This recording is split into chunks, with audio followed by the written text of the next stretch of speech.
আমার রান্নাঘরে আপনাদের স্বাগত জানাই। আজ আমি বানাচ্ছি পাকা আম দিয়ে ভাপা সন্দেশ। আমার এই রেসিপি যদি আপনাদের ভালো লেগে থাকে অবশ্যই লাইক করুন আর আমার চ্যানেলটিকে সাবস্ক্রাইব করুন। ভাপা সন্দেশ বানানোর জন্য প্রথমে আমি ছানাটা কেটে নেব। গ্যাস জেলে একটা কড়াই বসিয়েছি। কড়াইয়ে সামান্য জল দিয়ে আমি দিয়ে দিচ্ছি 1 কেজি দুধ।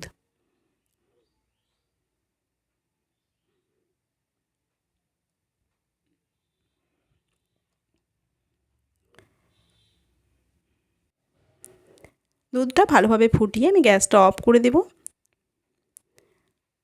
দুধটা ভালো করে জাল দেওয়া হয়ে গেছে, গ্যাসটা অফ করে দিচ্ছি।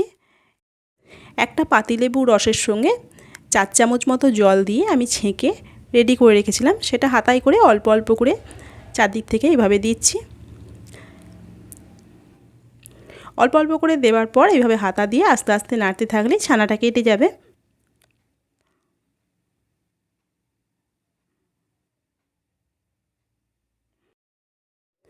দেখুন ভালোভাবে ছানাটা কেটে গেছে।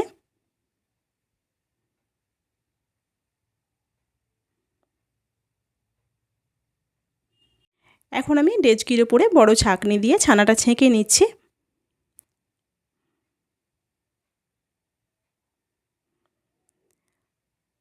ছানাটা ছেঁকে নেওয়ার পর এভাবে বেশ কিছুটা জল দিয়ে ছানাটা আমি ধুয়ে নিচ্ছি। লেবুর টক ভাবটা কেটে যাওয়ার জন্য আমি ছানাটা ভালোভাবে ধুয়ে নিয়েছি। এখন জলটা ঝরতে দিলাম। এখন আমি একটা পাকা আম নিয়েছি, ছুরি দিয়ে পিছনটা কেটে ফেলে দিচ্ছি। এখন আমের দুপাশ থেকে এভাবে কেটে নিচ্ছি।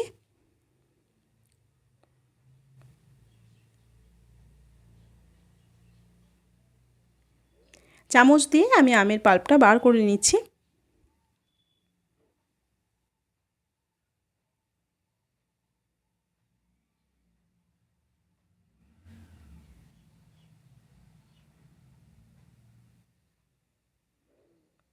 আমের পাল্পটা পুরোটা চেঁচে নেওয়া হয়ে গেছে। এখন একটা মিক্সিং বোলে আমি নিয়ে নিচ্ছি।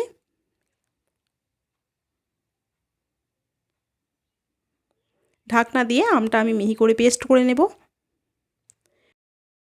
আমটা পেস্ট করে নেওয়া হয়ে গেছে। এখন গ্যাসে একটা ফ্রাই প্যান বসিয়েছি। ফ্রাই প্যান বসিয়ে আমের পেস্টটা আমি দিয়ে দিলাম। বেশ কিছুক্ষণ জাল করে আমি ঘন করে নেব। কিছুক্ষণ জাল দেওয়ার পর দিয়ে দিচ্ছি 2 চামচ গুঁড়ো চিনি। আমার কাছে গুঁড়ো চিনি ছিল বলে আমি গুঁড়ো চিনি দিয়েছি, আপনারা গোটা চিনিও দিতে পারেন।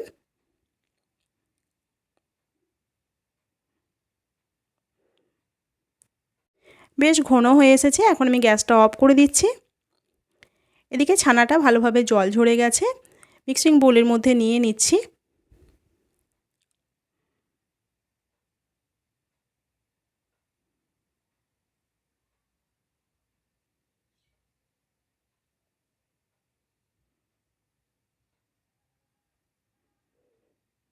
দিয়ে দিচ্ছি 2 চামচ চিনি। আপনারা আপনাদের পছন্দ মতো মিষ্টিটা বাড়িয়ে দিতে পারেন। ছানা আর চিনি আমার একসঙ্গে পেস্ট করে নেওয়া হয়ে গেছে। এখন একটা বড় বাটি নিয়েছি, বাটির মধ্যে ছানার পেস্টটা আমি ঢেলে নিচ্ছি।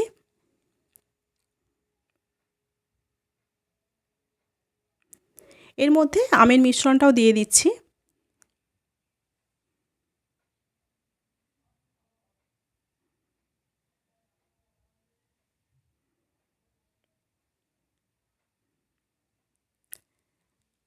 ছানা আর আমের মিশ্রণ খুব ভালোভাবে এখন ফেটিয়ে নেব।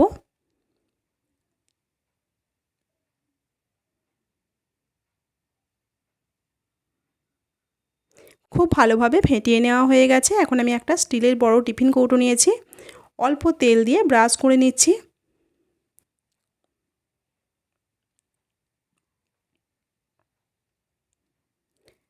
তেল ব্রাশ করে নেওয়ার পর আমি নর্মাল এমনি খাতার পাতা কেটে নিয়েছি, এটা নিচে গোল করে কেটে নিয়ে দিয়ে দিলাম আর গায়ে এভাবে লম্বা করে কেটে দিয়ে দিচ্ছি।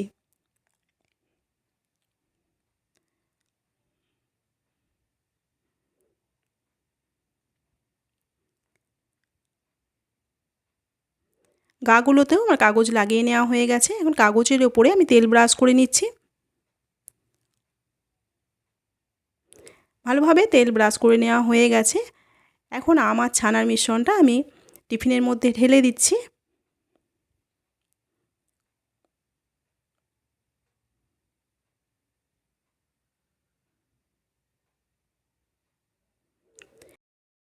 এখন দু হাত দিয়ে ভালোভাবে ঝাঁকিয়ে দিচ্ছি যাতে ওপরটা সমান হয়ে যায়।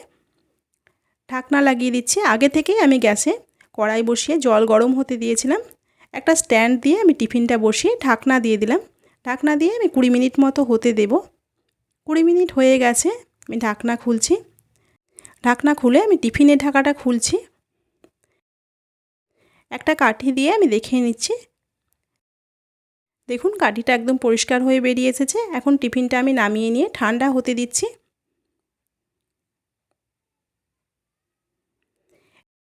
ঠান্ডা হওয়ার পর আমি 1 ঘন্টা ফ্রিজে রেখে দিয়েছিলাম। 1 ঘন্টা পর আমি ফ্রিজ থেকে বার করেছি। পাশে কাগজগুলো এভাবে তুলে নিলাম।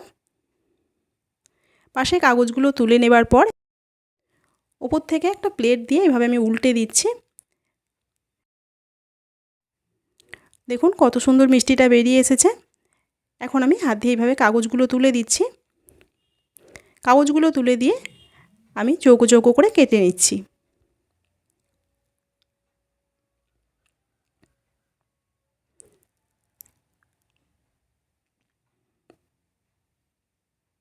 খুব সহজেই এইভাবে আমের ভাপা সন্দেশ ঘরে বানিয়ে দেখতে পারেন, খেতে খুব ভালো লাগে।